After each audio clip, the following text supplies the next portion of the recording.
Discutăm despre citirea narațiunii biblice sau, în alte cuvinte, despre cum să citești istorisiri. Așa este. Unul din ingredientele principale ale oricărei istorisiri bune sunt personajele care trebuie să depășească obstacolele care le ies în cale. Exact! Haideți să vorbim despre personaje.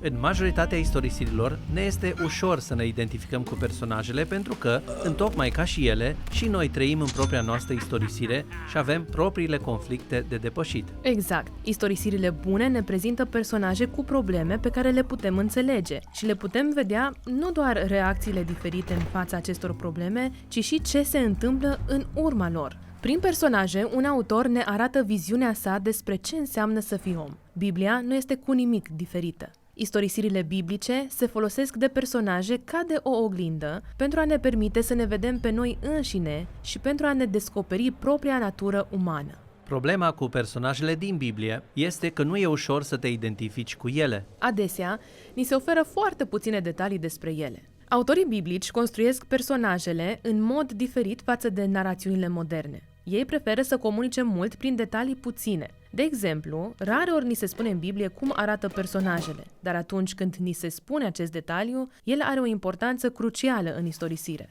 Știm, de exemplu, că Saul este înalt, iar David este mărunt. Aceste detalii devin imagini ale caracterului lor moral. Înălțimea lui Saul corespunde pasiunii sale pentru statut și pentru puterea de a-și impune autoritatea, în timp ce David își acceptă cu modestie statutul inferior și îi permite lui Dumnezeu să îl înalțe și să îl elibereze. Așadar, înfățișarea fizică a personajelor e simbolică? Adesea este. De exemplu, corpul păros al lui Esau se potrivește cu comportamentul său animalic, iar pielea netedă a lui Iacov cu firea sa înșelătoare și prefăcută. Ce alte lucruri ni se spun despre personajele biblice? Adesea, numele oamenilor sunt reprezentative pentru rolul lor în istorisire. În ebraică, Avram sună ca părintele unei mulțimi, Iacov înseamnă înșelător, Rut înseamnă revigorare, iar numele lui Saul înseamnă cel cerut. El este regele, plin de lipsuri, cerut de popor.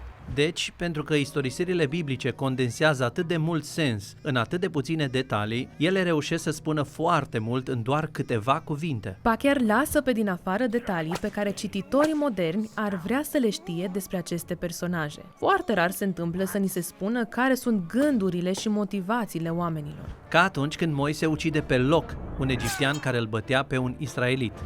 De ce a făcut asta? Ce a fost la mijloc? O mânie îndreptățită sau pur și simplu pierderea controlului? Și oare Dumnezeu nu a avut nicio problemă cu ce a făcut Moise? Nu ni se spune pentru că, în general, autorii Bibliei evită să facă comentarii morale. Ei preferă mai degrabă să permită cuvintelor și faptelor unui personaj să îi dezvăluie motivația, iar apoi să ne lase pe noi să-i judecăm comportamentul în funcție de consecințe. În cazul lui Moise, omorârea egipteanului este începutul unui tipar în care mânia îl controlează și rezultatele sunt tragice. Această alegere îl obligă să fugă și să se ascundă în deșert timp de 40 de ani. Deci a fost un lucru rău. Totuși, acolo își întâlnește soția, deci este de fapt un lucru bun? Exact. Ești obligat să meditezi. Prin toate aceste tehnici, naratorii Bibliei scriu istorisiri concise, memorabile, dar și captivante.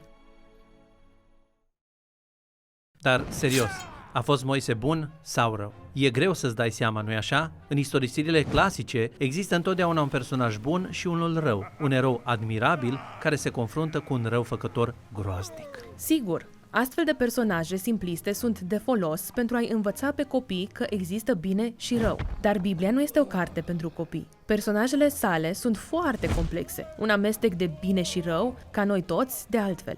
Nu prea există personaje perfecte în Biblie. Cum rămâne atunci cu eroii credinței, Avram sau regele David? Te referi la Avram, cel care s-a folosit de o sclavă egipteană pentru a avea relații intime și apoi a mințit de 2 ori cu privire la soția sa pentru a-și salva propria piele? Sau la David, bărbatul după inima lui Dumnezeu care se culcă cu soția altui bărbat și apoi îl ucide? Aceste istorisiri nu sunt deloc simpliste, ci ne oferă portrete realiste ale unor oameni compromiși, așa cum suntem și noi. Adevărata surpriză este că Dumnezeu continuă să lucreze cu ei în ciuda eșecurilor lor.